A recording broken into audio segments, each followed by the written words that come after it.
తెలంగాణ కాంగ్రెస్ పార్టీలో ఇప్పుడు ముఖ్యమంత్రి తర్వాత మంత్రులు పిసిసి అధ్యక్షులను కూడా దాటి మరో తిరుగులేని పవర్ సెంటర్ పుట్టుకొచ్చిందే. సీఎం రేవంత్ రెడ్డి నీడగా ఉంటూ అటు పార్టీ అధిష్టానానికి ఇటు ప్రభుత్వానికి అత్యంత కీలకమైన ఆ ఒక్క నేత ఇప్పుడు ఆ ఉమ్మడి జిల్లాను తన గుప్పెట్లోకి తెచ్చుకున్నారా? మొన్నటి వరకు సామాన్యుడిగా ఉన్న ఆ నేత ఇప్పుడు అసామాన్య రీతిలో ఎదిగారా? జిల్లాలోని నేతలంతా ఇప్పుడు ఆయన్ను కలవడానికి ఎందుకు క్యూ కడుతున్నారు? అసలు ఇంతకీ ఎవరా నేత? ఈ స్టోరీలో చూద్దాం.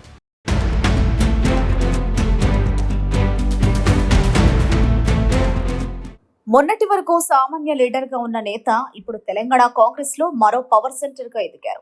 ఇదంతా ఒక్క రోజులో జరిగిన పరిణామం కాదు. గతంలో టీడీపీలో ఉన్న, ప్రస్తుతం కాంగ్రెస్ లో ఉన్న సీఎం రేవంత్ రెడ్డికి అత్యంత సన్నిహితుడుగా, నమ్మకస్తుడిగా, తనని కష్టకాలంలో నడిపించిన వ్యక్తిగా పేరున్న వ్యక్తి రాజ్యసభ సభ్యుడు వేం నరేందర్ రెడ్డి. ప్రభుత్వం ఏర్పాటయ్యాక ప్రభుత్వ సలహాదారుడిగా రాష్ట్ర కేబినెట్ హోదాలో గౌరవించిన సీఎం రేవంత్ రెడ్డి ఇటీవల రాజ్యసభ సభ్యుడిగా ఎంపిక చేశారు. దీంతో ఉమ్మడి వరంగల్ జిల్లా నేతలంతా వేం నరేందర్ రెడ్డి దగ్గరవ్వడానికి తహతలాడుతున్నారు. సామాన్యుడిగా ఎదిగి ఒక పవర్ సెంటర్ గా మారడం, సీఎం దగ్గర ప్రభుత్వంలో కీలక భూమిక పోషించడంతో దీపం ఉన్నప్పుడే ఇల్లు చక్కబెట్టుకోవాలన్నట్టుగా ఉమ్మడి వరంగల్ జిల్లా నేతలు పనులు చేసుకోవడం కోసం వేం నరేందర్ రెడ్డి దగ్గరికి క్యూ కడుతున్నారు.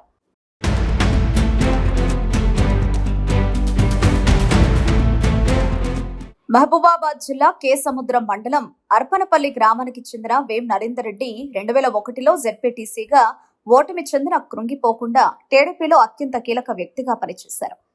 ఇక 2004 నుండి 2009 వరకు మహబూబాబాద్ టీడీపీ ఎమ్మెల్యేగా కొనసాగారు. ఆ తర్వాత సీఎం రేవంత్ రెడ్డితో ఏర్పడిన స్నేహం కాస్త సన్నిహితంగా మారడం, ఇద్దరూ కలిసి జోడెద్దుల వలె పనిచేస్తూ ముందుకు వెళ్లడం, టీడీపీ నుండి కాంగ్రెస్ పార్టీలో జాయిన్ అయ్యాక కూడా వారి స్నేహబంధం కొనసాగడంతో ఇప్పుడు సీఎం తర్వాత మంత్రులు, పిసిసి అధ్యక్షుడు ఉన్నప్పటికీ మరో పవర్ సెంటర్ గా వేం నరేందర్ రెడ్డి ఎదిగారు. దీంతో ఉమ్మడి వరంగల్ జిల్లా పాత, కొత్త కాంగ్రెస్ నేతలంతా వేం నరేందర్ రెడ్డిని ప్రసన్నం చేసుకోవడం కోసం క్యూ కడుతున్నారు.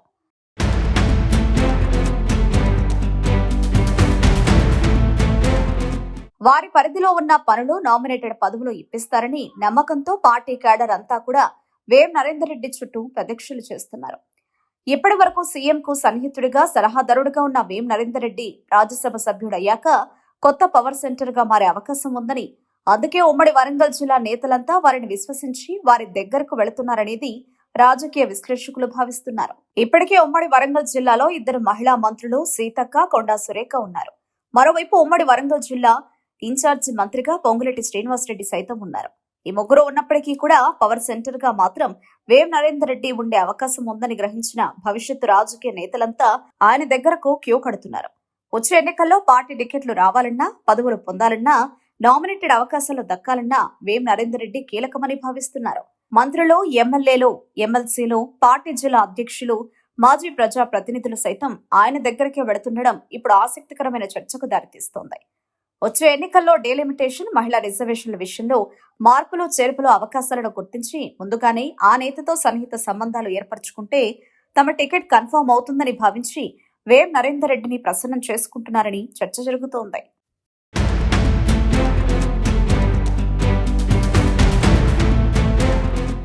తెలంగాణలో ప్రభుత్వం ఏర్పాటే 2.5 ఏళ్లు గడుస్తోంది. ఇంతకాలం మంత్రుల చుట్టూ, ఎమ్మెల్యేల చుట్టూ చెప్పులు అరిగేలా తిరిగిన పనులు కావడం లేదని, అందుకే కొత్త పవర్ సెంటర్ గా మారిన వేం నరేందర్ రెడ్డిని కలిస్తే పనులవుతాయని భావిస్తున్నారు. ఉమ్మడి వరంగల్ జిల్లాలో సీఎం దగ్గర ఏ ఫైలు కదలాలన్నా, ఏ బిల్లు రావాలన్నా, ఏ నామినేటెడ్ పదవి దక్కాలన్నా, కీలకమైన పోస్టింగ్లు రావాలన్నా కొత్త పవర్ సెంటర్ వేం నరేందర్ రెడ్డిని కలిస్తే చాలు అనే టాక్ గట్టిగా వినిపిస్తోంది. దీంతో అధికార కాంగ్రెస్ పార్టీ నేతలతో పాటు అధికారులు, వ్యాపారులు సైతం వేం నరేందర్ రెడ్డిని కలవాలని ప్రయత్నిస్తున్నారు. ఇక రాజ్యసభ సభ్యుడిగా బాధ్యతలు చేపట్టాక వరంగల్ పార్లమెంటు పరిధిలో కాంగ్రెస్ నేతలంతా కలిసి ప్రత్యేక సన్మాన సభ ఏర్పాటు చేసి తమ పరిధిలో ఉన్న పనులను చేసుకోవడం కోసం పొగడతలతో ముంచెత్తారు. అంతేకాదు, అంతకు ముందు జరిగిన మహబూబాబాద్ పార్లమెంటు పరిధిలోని ఆత్మీయ సన్మాన సభ కార్యక్రమాల్లోనూ ఇదే జరిగిందని టాక్ నడుస్తోంది.